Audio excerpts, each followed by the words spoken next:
Hello students, हमने कल chapter अपना 17 फिनिश कर लिया था। आज हम चैप्टर 18 स्टार्ट करेंगे। तो चलिए स्टार्ट करते हैं। हमारा चैप्टर है कमिंग ऑफ ब्रिटिश। जब ब्रिटिश हमारे कंट्री में आए उसके बारे में स्टार्टिंग में पढ़ना है। ये हमारा चैप्टर 18 है। तो let's start. In the past India was known as the golden bird. India's wealth and goods like species silk cotton gold and pearls are attracted many traders of the world. जो past में India को हम golden bird भी कहते थे और ये बहुत सारे गुड्स और वेल्थ के लिए फेमस था, जहाँ पे पर्ल्स गोल्ड कॉटन सिल्क बहुत सारे स्पाइसेस ये सब बहुत फेमस थे और बहुत सारे ट्रेडर्स को अट्रैक्ट करते थे। The Arab sailors who cross the Arabian sea were the first to trade with India. जो अरब सेलर थे जो कि अरेबियन सी को पार कर आए थे वो पहले ट्रेडर्स थे इंडिया के साथ। Later the Portuguese the Dutch the French the English came to India for trading. उसके बाद फिर वो बाद में द पोर्तुगीज आए, डच आए, फ्रेंच आए, इंग्लिश आया और ये सब ट्रेडिंग के लिए इंडिया में ट्रेडिंग के बहाने से ही सारे आए थे। फर्स्ट फॉरेन ट्रेडर्स हम पढ़ेंगे फर्स्ट फॉरेन ट्रेडर्स के बारे में। टॉपिक है हमारा in 1498 Vasco da Gama a Portuguese sailor discovered the sea route to India by the Cape of Good Hope. ये जो 1498 में वास्को ड गामा जो कि एक पोर्तुगीज सेलर थे उन्होंने डिस्कवर किया था एक सी रूट जो कि इंडिया तक आता था, जब केप ऑफ गुड होप कहते हैं। ही लैंडेड एट द कोलकाता। ये कलकत्ता में लैंड के जो कि अभी कोझिकोडे है on the west coast of Kerala. जो कालीकट में उन्होंने लैंड किया था, सॉरी कालीकट, जिसको हम कोझिकोडे कहते हैं और जो कि वेस्ट कोस्ट है केरला का। This open the doors for Portuguese trade with India. और ये जो पोर्तुगीज ट्रेड था वो इंडिया में यहीं से स्टार्ट हो गया। Soon they had a monopoly over the spice trade. उसके बाद मोनोपोली हो गया उनका स्पाइस ट्रेड पे and amassed huge wealth from India. और बहुत सारा पैसा बहुत सारा वेल्थ इंडिया से कमा कर गए। In the early 16th century Portuguese establish their rule on the west coast of India in Goa. और फिर जब अर्ली 16th सेंचुरी में पोर्तुगीज ने गोवा पे अपना पूरा एक कब्जा जमा लिया, अपना एक रूल अपना एक पे हक जमा दिया।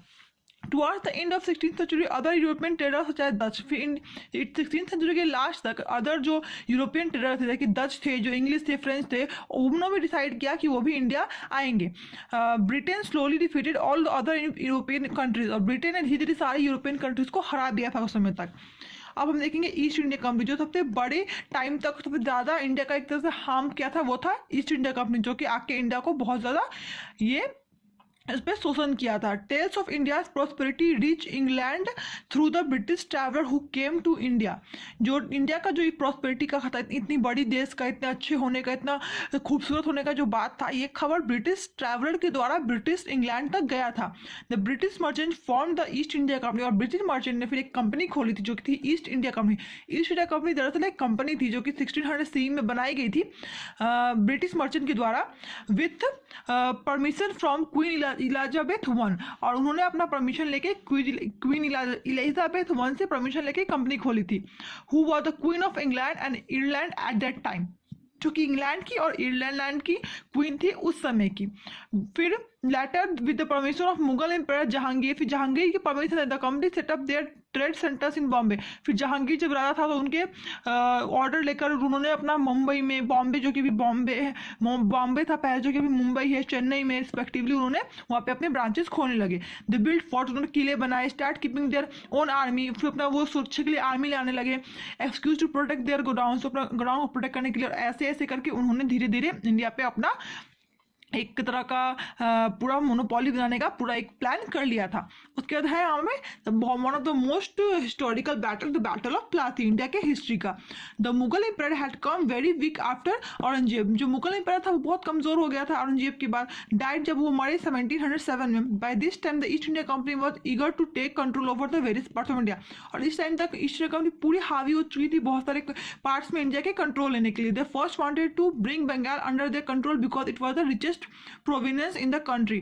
ये सबसे पहले बंगाल को अपने कब्जे में लाना चाहते थे क्योंकि बंगाल समय सबसे अमीर प्रोविंसेस में से था एक उस समय का इंडिया के। At that time Siraj ud-Daulah was the nawab of Bengal. उस टाइम में सिराज उद्दौला जो थे वो बंगाल के नवाब थे। Without his permission the East India Company started to maintain his own army at Kolkata. और उनकी परमिशन के बिना उन्होंने कलकत्ता में अपना आर्मी लाना शुरू कर दिया, जो कि अभी कोलकाता है। The Nawab declared the war against on the East India Company but was defeated due to treachery of own general Mian Jafar. लेकिन नवाब ने उन लोगों के खिलाफ एक युद्ध ये कर दिया, युद्ध की घोषणा कर दी कि हम ये हमारे परमिशन के बिना हो रहा है तो युद्ध करेंगे। लेकिन वो बेचारे हार गए क्योंकि उनके ही जो जनरल थे मीर जफर, उन्होंने बैटल ऑफ प्लासी में 1775 में पुट टू डेथ, जो कि वो मर गए थे। The British under Robert Clive emerge victorious, Robert Clive के अंदर जो जो आए थे लड़ने ब्रिटिश की तरफ से, वो जीत गए। This led to the annexation of Bengal, ये बंगाल पे उनका कब्जा का एक यही स्टोरी था। The British became more powerful in Bengal, फिर ब्रिटिश वहाँ पे बहुत पावरफुल बन गया। Bengal support in hands of British, और बंगाल के बहुत शोषण हुआ ब्रिटिश के हैंड में। They lived high tax on people, वहाँ के टैक्स बढ़ गए, लोगों के बहुत शोषण किया गया। तो स्टूडेंट्स उसके बाद हम बैटल ऑफ बक्सर पढ़ेंगे, ये भी एक इंपॉर्टेंट हमारा हिस्ट्री का एक टॉपिक है, हिस्ट्री का एक बैटल है। हम आज के लिए यहीं तक रहने देते हैं। That's all for today.